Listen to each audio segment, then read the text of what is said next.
Imagine a world transformed almost overnight, a world where curiosity, art, and science suddenly ignite. That's the Renaissance, not just a rebirth, but a total reboot of civilization. For centuries, knowledge was locked away, life was seen as a prelude to the afterlife, and only a few held the keys to learning. But in the 14th to 17th centuries, a new confidence in humanity.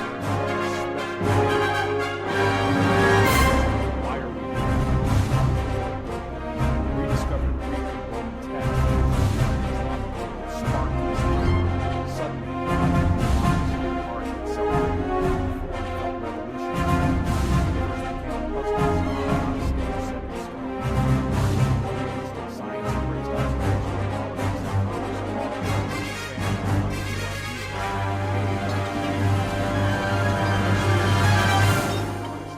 The Renaissance was a current that swept all of society forward. It wasn't a single event, but a slow dawn that changed everything. The consequences rippled through every aspect of life, setting the stage for the modern world. The Renaissance was the moment humanity decided to look inward, to explore our own potential.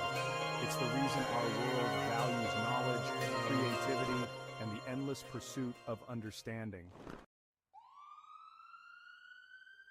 The Renaissance began in Italy, a patchwork of city-states like Florence, Venice, and Milan, each a hub of trade and ideas.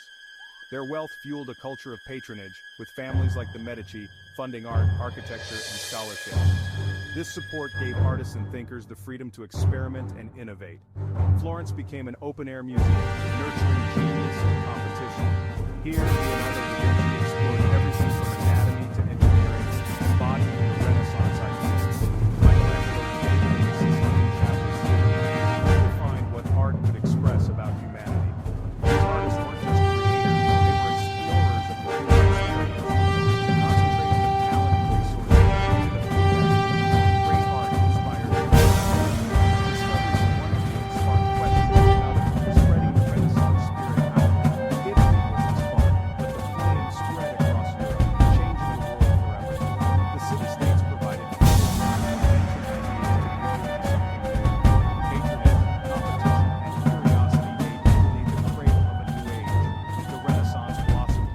transforming the entire continent. At the heart of the Renaissance was humanism, a belief in human potential and the value of life on Earth. This wasn't about rejecting faith, but about shifting focus from the afterlife to the here and now. Humanists like Petrarch rediscovered ancient texts that celebrated reason, creativity, and civic engagement. They created a new curriculum, Studio Humanitatis, emphasizing grammar, history, poetry, and philosophy.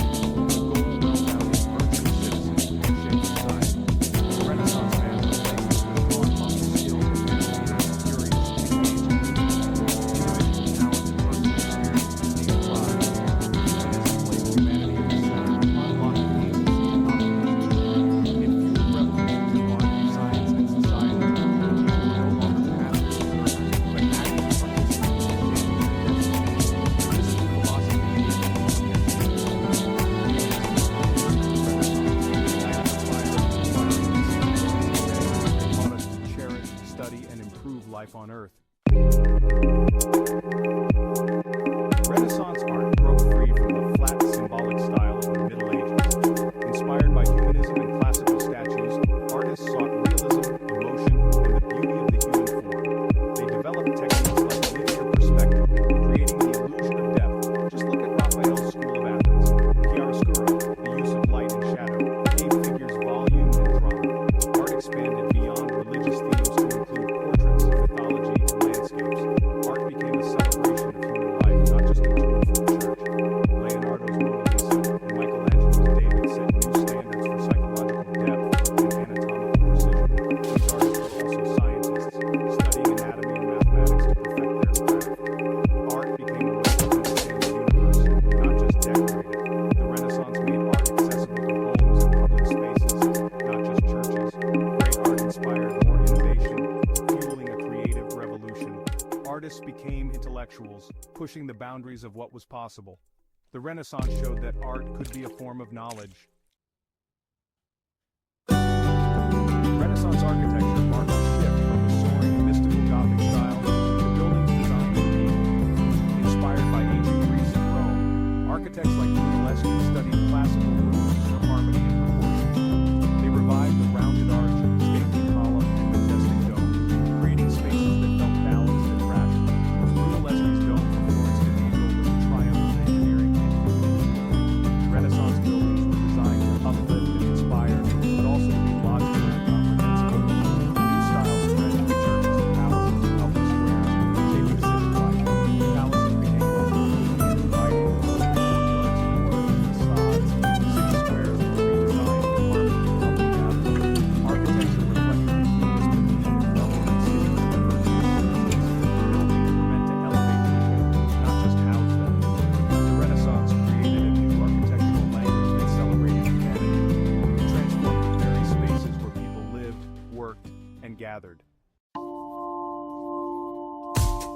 Before the Renaissance, books were rare and expensive, copied by hand and accessible only to a few.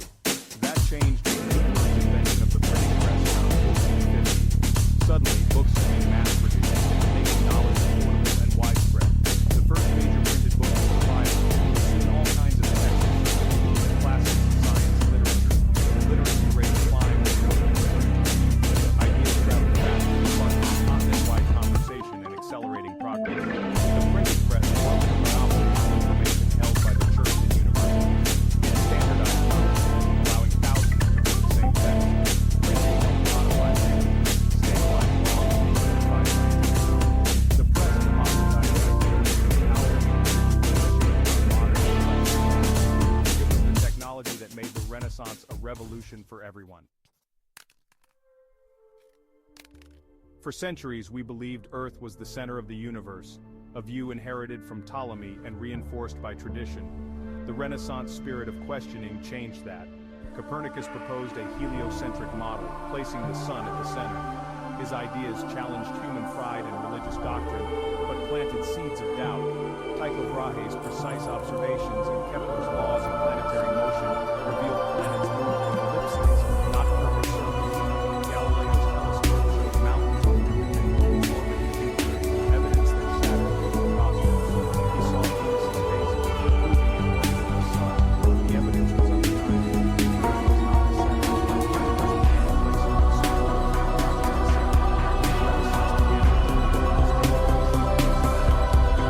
A revolution in how we see ourselves in the universe. The Renaissance wasn't just about looking outward. It was about understanding ourselves. For centuries, medicine relied on Galen's ancient texts, rarely challenged or updated. Andreas Vesalius changed that by performing human dissections and publishing On the Fabric of the Human Body in 1543. Vesalius's work corrected centuries of errors and mapped the body in stunning detail. He treated the body as a machine to study, not a mystery. This shift replaced ancient authority with direct observation. Artists like Leonardo and Michelangelo used this knowledge to portray the human form accurately. Vesalius' work laid the foundation for modern medicine. The Renaissance spirit of inquiry transformed our understanding of the body and health. The Renaissance isn't just history.